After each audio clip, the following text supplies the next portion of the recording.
Welcome to Sports Management Podcast, where you will hear interesting sports management professionals share their stories, experiences, and passion for the sports management industry. I am your host, Marcus Philipsson. Welcome to episode 173 of Sports Management Podcast. Today's guest is Charlie Hyman, the CEO of Bloomsbury Football.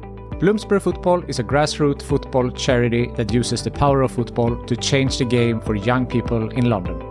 Since Bloomsbury's very first session in 2018, the charity has impacted thousands of kids' lives by making football accessible and affordable for them, and has gone on to partner with brands like Liga and Mastercard. We spoke about how to start a football charity, Charlie's background, how football can improve our health, being awarded London Sport Inspirational Young Person of the Year, the future of Bloomsbury Football, and much more. Charlie Hyman, welcome to Sports Management Podcast. Pleasure to be here. Thanks for inviting me. It's my pleasure to have you on the show. You are the CEO of Bloomsbury Football, a grassroots football charity. So very eager to know and learn more about this. So please enlighten us. Sure. So I set up Bloomsbury Football 6 years ago now, back in September 2018. And I guess the journey started playing football as a kid, as lots of people do, absolutely obsessed with it. I was pretty good, but like nowhere near good enough to be anywhere near being a professional footballer as much as I would have loved to. And at age, I think it was like 15, school said to everyone, you need to go and do some like volunteering in the local community. There were lots of options that they put on, but I didn't really fancy like stacking shelves.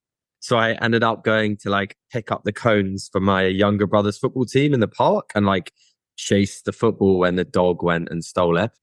And I actually really enjoyed it, particularly the coach who was running the group, who at the time worked for Fulham in their sort of community programs. And he just really inspired me. He was brilliant. And I begged him for a summer work experience. So I went and followed him around South London, seeing what incredible impact football can have. And so I kind of was seeing two sides to sort of youth football in London. One was like, it wasn't very well run. Lots of young people were put off playing and it was incredibly expensive. So we had so many children turn up who couldn't afford like the fees, the kit, the boots, the travel. And so like they just wouldn't get the opportunity. And on the other end, I was seeing like what an incredible impact football can have, like far beyond just turning up and playing, like could literally change a young person's life, improve their confidence, like give them the skills they need to succeed. So once I graduated from university, I had the idea to set out to change that, to set something up which provided this amazing experience, but one that everyone could access in order to be able to achieve those, amazing social outcomes that we know football can bring about. And that was when Bloomsbury Football was born. Fantastic. So the first session was in 2018. How was that like? And how has it been evolving for the last 6 years?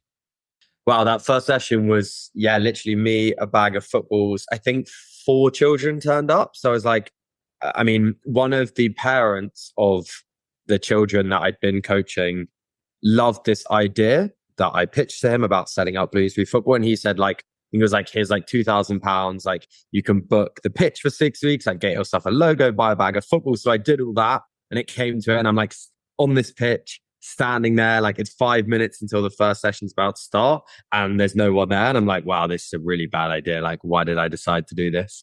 Luckily, I think it was 4 kids turned up. And the model that I'd thought about quite a lot and decided to run with was that essentially those kids that could afford to pay and those that didn't have to. And so like 2 of those children turned up and paid £5 and 2 didn't. And that is very much still the model we run with today. It's obviously a bit more professionalized than like, here's £5 cash in hand. But those that can afford to, we ask to pay. And those that don't, we give them a subsidized place. But yeah, I remember walking home from that session thinking like, wow, only 4 kids came. Like, how are we going to fill this session up next week? Like, is this even a good idea? Why am I doing this? But yeah, I'm glad that I stuck with it. Yeah. So why did you stick with it? So my thinking is like, I guess that you saw, something bigger and a lot of potential. So what's your why, and what was it that kept you going, although only 4 people turned up on the first session? Yeah, I think I've like naturally always been pretty resilient, and like I hate to start something and like not give it a proper go. And I just thought like, four's a good start. I'm going to work hard, and like next week it'll be six, then it'll be eight, and then we'll open a second session. And yeah, with like a lot of hours of work, that's what happened. And after a few weeks, we had like what was a big breakthrough at that stage now seems really small, but like one of the local schools was looking for someone to come and help run the football sessions in the school. And that basically gave us access to loads more young people that were then keen to play outside of school, which meant we could like fill another session. And it just sort of spiraled out from there. At a few months in, I needed a second coach to help me out because there were, I think it was like 2 sessions now on the same evening at the same time, and I couldn't be in both places. And yeah, just it wasn't one of those things where like I set out with this really clear business plan and like we were going to get to this many kids by this amount of time or like make this much impact by 5 years in. It just evolved naturally, and it's still evolving today. Yeah, so you started alone with four kids, and then you said you hired one more coach. How does the organization look like today? So 6 years in, we now work with 5,500 children every week across 7 London boroughs.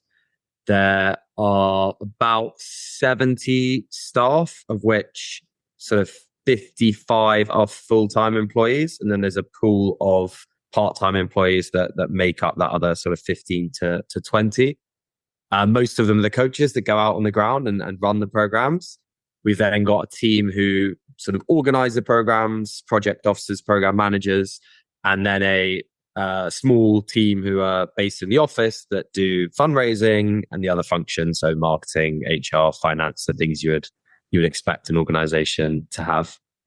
So I assume also your role within the organization has changed. That first you were a coach, and now you're in a completely different role as the CEO. So how's that journey been like, and what is your responsibilities now?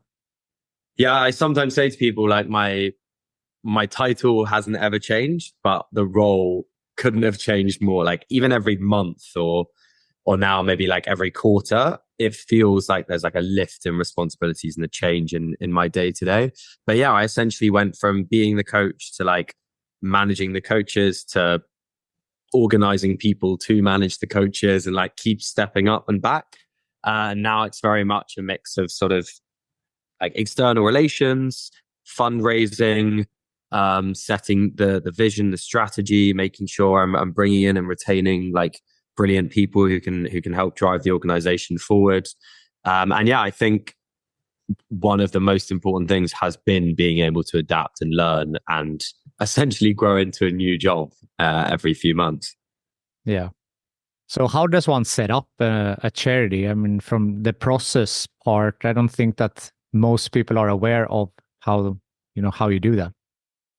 Yeah, so essentially a charity is a legal entity which is entirely or primarily for the public benefit. So they are subsidized in various ways by the taxpayer.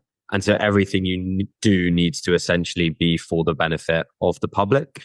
And there's a set of sort of objects which you can pick from. You can tweak them and fit them to what you want to achieve, but it needs to fit into the object set up by the Charity Commission, which is the governing body.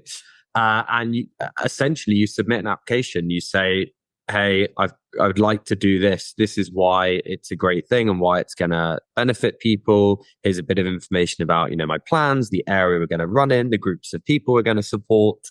And they look at it and say yes or no. We were actually unsuccessful the first time we submitted an application. I thought it was kind of like, oh, this will be easy. I'll just write a form and like, surely they'll say yes. They then said no. And then I got a couple of people to help me who knew how to do these things. And we were successful the second time round, which was great. But yeah, it's slightly different, obviously, from a company in terms of you don't have profit, which you share to the shareholders. All the money is reinvested back into as effectively as possible achieving the objects of the charity.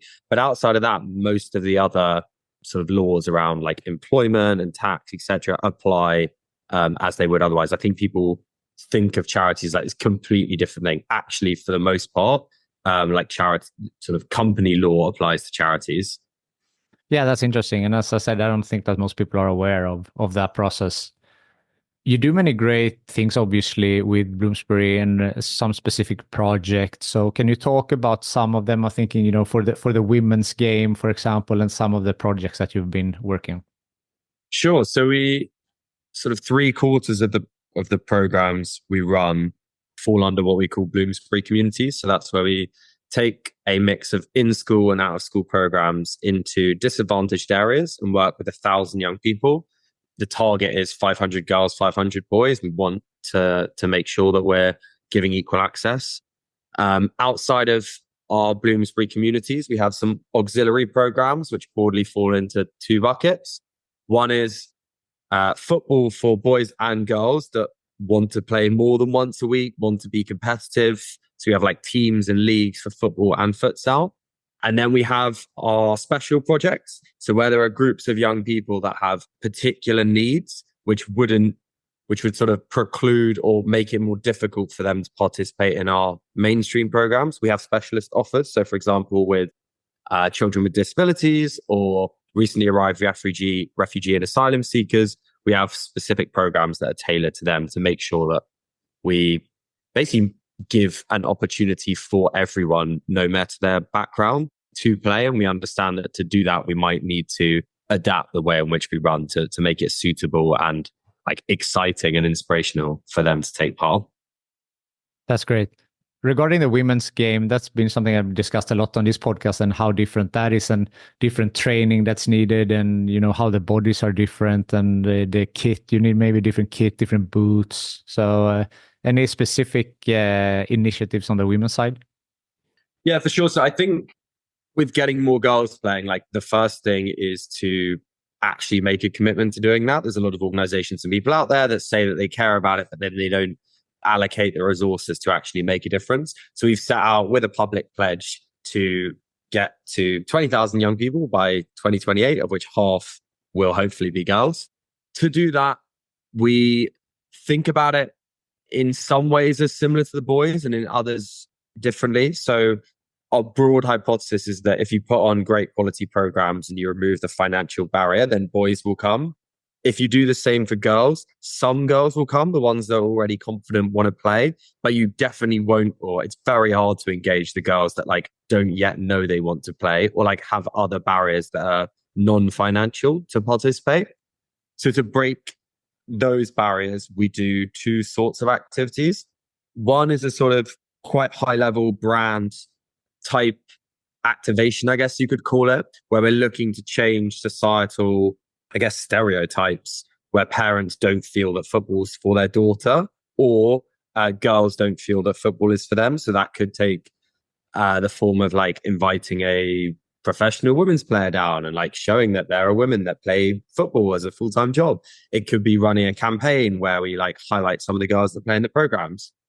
On the other end of the spectrum is like the really granular local work where it might just be that like there is no one to pick up the girl from her school and take her to a program. And so we need to speak to another parent that comes from that school that might be able to give that girl like a lift or walk them around the corner so that they feel safe. So we kind of are doing both of those things.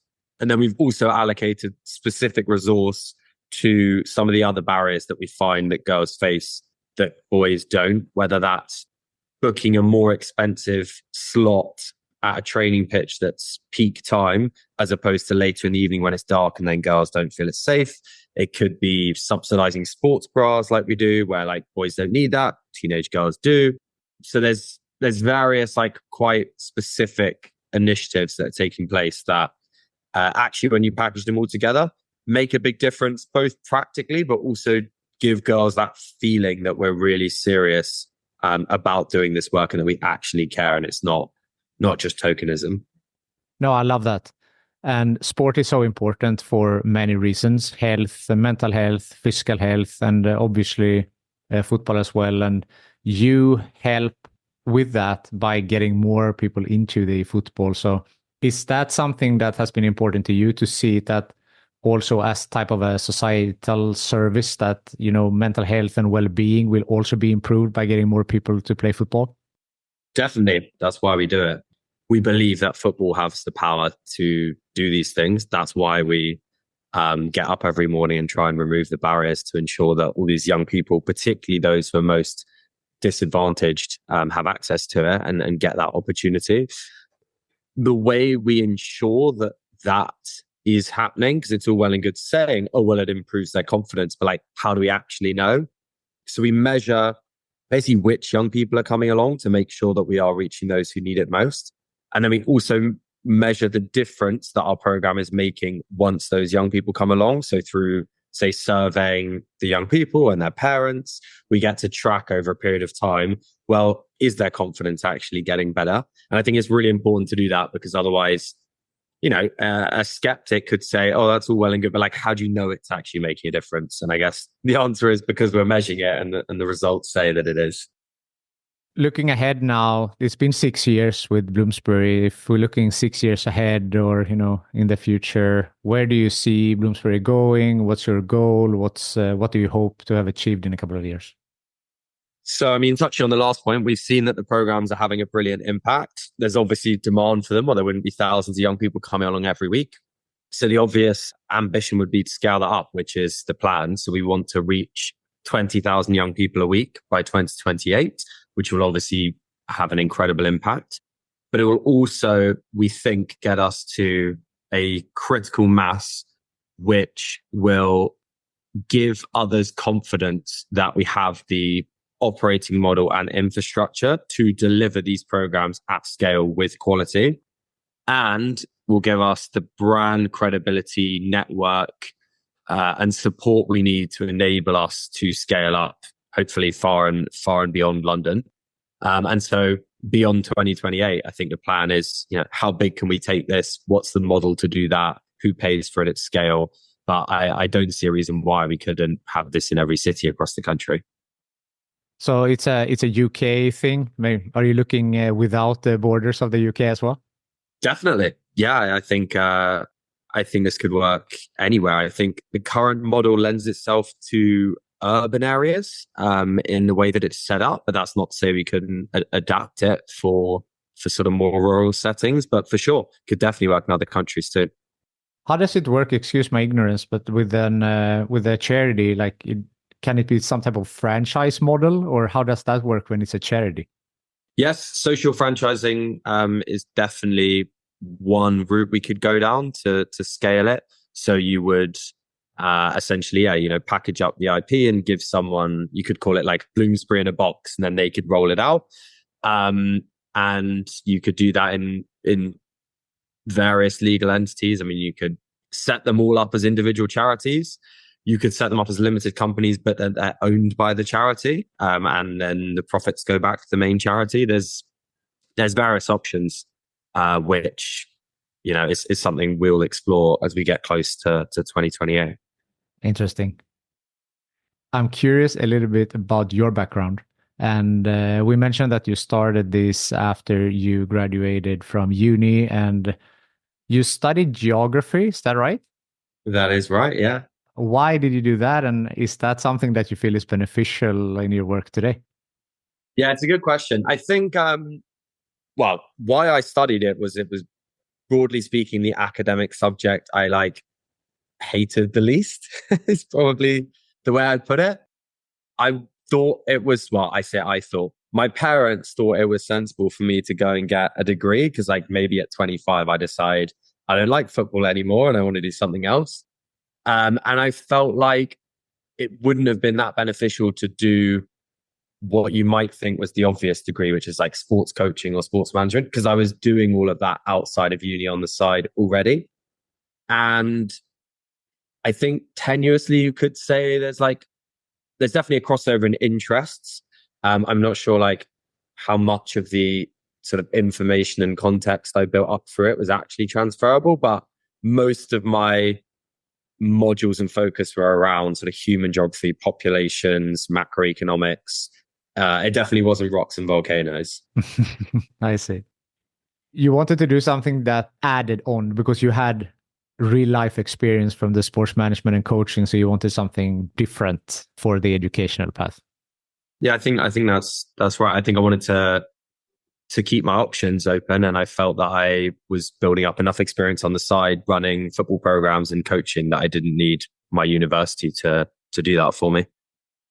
So going back even further, why football in the first place?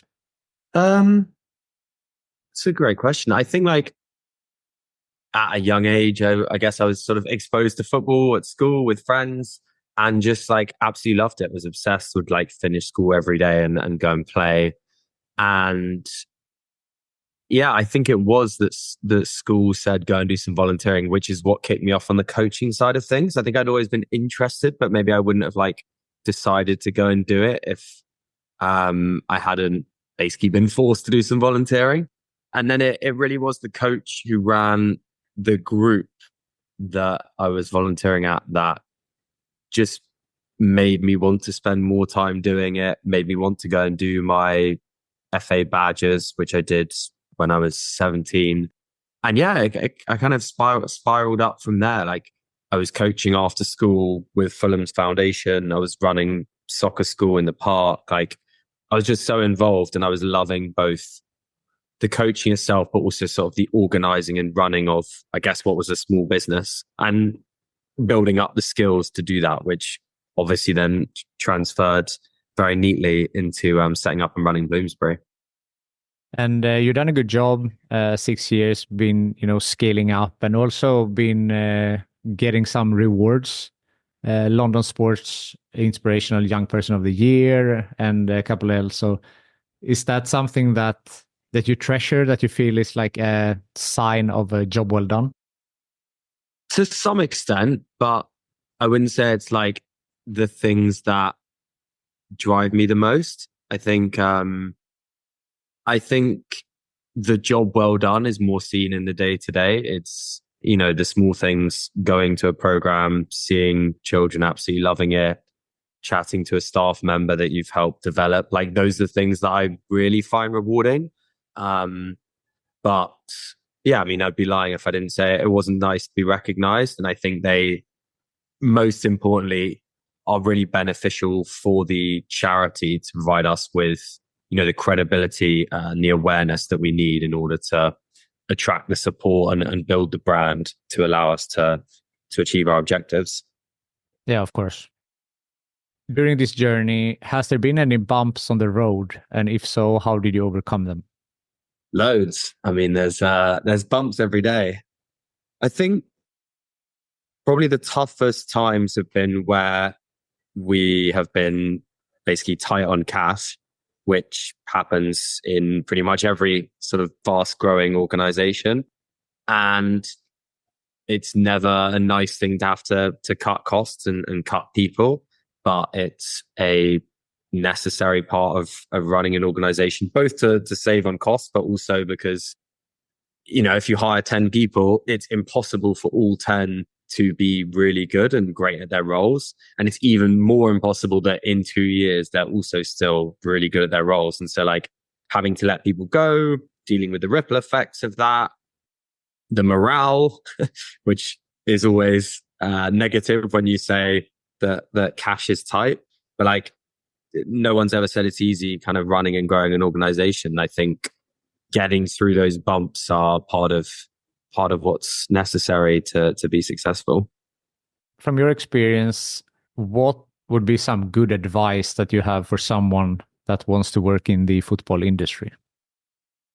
I think the first thing I would say, and it's not necessarily specifically football industry, but more specifically about starting your own thing, is there's a perception that entrepreneurship is this like glamorous thing. And I get lots of people saying, I want to start a thing, I want to build my own business. And it's like so much less glamorous than like basically every other job. So do be prepared for like the worst, the worst work-life balance, like the most stresses beyond any other role. If you're up for that, then fine. Like there are a very small number of people who I actually think like suit doing this and are also happy to make the sacrifices that it takes to be successful. And so I'd actually advise most people not to set something up themselves. That's probably like the best bit of advice that I would give. Because yeah, it's incredibly hard work. You have to get up every single day and deal with all sorts, of which lots of it is either boring, unpleasant, hard, and really stressful. More generally with football, I think the challenge with the football industry and sport generally is like the demand from people wanting to work in it is far greater than the supply of jobs. And so it's really hard to get the top roles because there is a premium placed on it because lots of people want to work in sport because they think that it's enjoyable, which it might well be.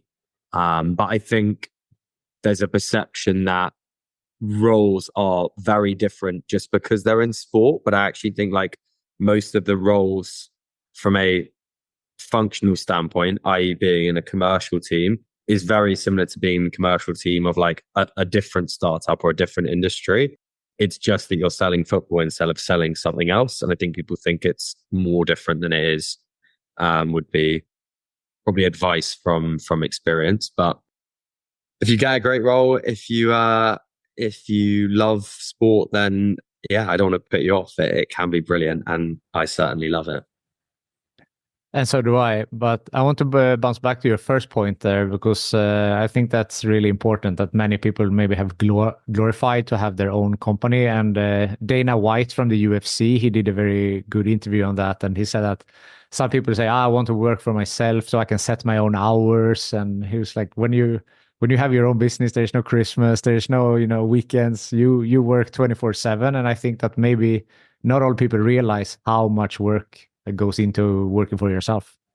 Yeah, completely agree. I think the set your own hours myth, you are all hours. You may not physically be all hours, but you are mentally all hours. The the strain it places on your brain is incredibly intense. It's very hard to even have an hour where you don't think about something work related. Like small things outside of work prompt work thoughts all the time. And yeah, I mean, like I've done, I don't know, 12, 14 hours the last 2 days in a row. I'm definitely going to be in the office on the weekend. That's not picking my hours. That's just like, if you want to be successful, you've got to do that. So as I said, like it really suits some people who love that. You've got to love work, I think, is probably the advice I would give. If you don't love work, then don't decide to do it, because it's not a nice, easy way to work. It's much easier to have a job at another organization. So work-life balance is also something that is discussed often. Some people don't believe in it. Some people think it's very important. Where do you stand? And do you have work-life balance now when we talk, working 14 hours a day and so on? Yeah, I wouldn't say I don't believe in it. The way I think about it is like work is part of life. I don't see them as one or the other and fully compartmentalized. I think if you enjoy your work, which I do, I love working, then it's part of my life and that's good and I enjoy it. I would prefer to do lots of parts of work than maybe something that people would consider a leisure activity. Like I find the intellectual stimulation fun and interesting. But yeah, I think it comes down to the individual and people's preferences. For me, I enjoy it. I'm really happy. I work a lot more than most people would, and people think, oh, that's awful. How would you work so hard? But I enjoy it. So like, I think it's important not to sort of demonize working lots of hours. I think for people who enjoy it, why not? Exactly. I'm sure you have built up quite a network also in your current role. So I usually like to ask, if you could pick the next guest on this podcast, someone from your network, who do you think would be a good guest? comes to mind because I'm seeing him tomorrow. A friend of mine called Ben Levin runs Crawley Town. He worked as a consultant in New York, and then the newish ownership group asked him to step in and help run it. So he'd be really interesting because he's got a very impressive professional background, really smart, hardworking guy, and has now come into a very different environment from his corporate office in New York, being in charge of Crawley. So I think he's great. I chat to him lots. I think he'd have a lot of interesting things to say. Definitely. That's a great suggestion. I'm writing that down. The networking part, is that something you're working on, or is that something like actively working on? Yeah, I think that's like half of my job. I mean, we have to go out and raise funds, find commercial sponsors, apply for funding from the government. So a huge amount of my time is spent going out, pitching, speaking to those people, appearing on panels, trying to take the organization out into the world. And so, yeah, I've built up a pretty good network of people in sport, philanthropists, those who support organizations like us, a lot of wealthy people, big business, brands. So yeah, I guess by nature of the sorts of jobs that I need to do to grow the organization, I have built up a really great network, which is brilliant. I love going out and speaking to interesting people and learning from them. Me too. That's what this podcast has made me, given me the opportunity to meet a lot of interesting people like yourself. And approaching the end here, is there something else that I haven't asked you yet that you want to mention, or maybe some final words on the Bloomsbury and your journey? I think I would just say that we're only going to be able to achieve our goals with the support of others, whether that's people donating, brands partnering with us, people volunteering their time to support, whether there's skills they can lend to help our team. So if you were inspired by the mission and the journey we're on, then please do get in touch. We're keen for all the support we can get. So how can they get in touch with you? Google Bloomsbury Football, jump on the website. We're across all the main social channels. Yeah, LinkedIn, whatever route, it'll find its way through. That's brilliant. Charlie, thank you so much for taking the time to be on Sports Management Podcast. Thanks for having me. Thank you for listening to the Sports Management Podcast. Please hit the subscribe button so you don't miss out on any upcoming episodes. Also, feel free to leave a comment about what you thought about this episode. If you want to get in contact with me, send an email to sportsmpodcast@gmail.com or hit me up on Facebook, Twitter, or Instagram @sportsmpodcast.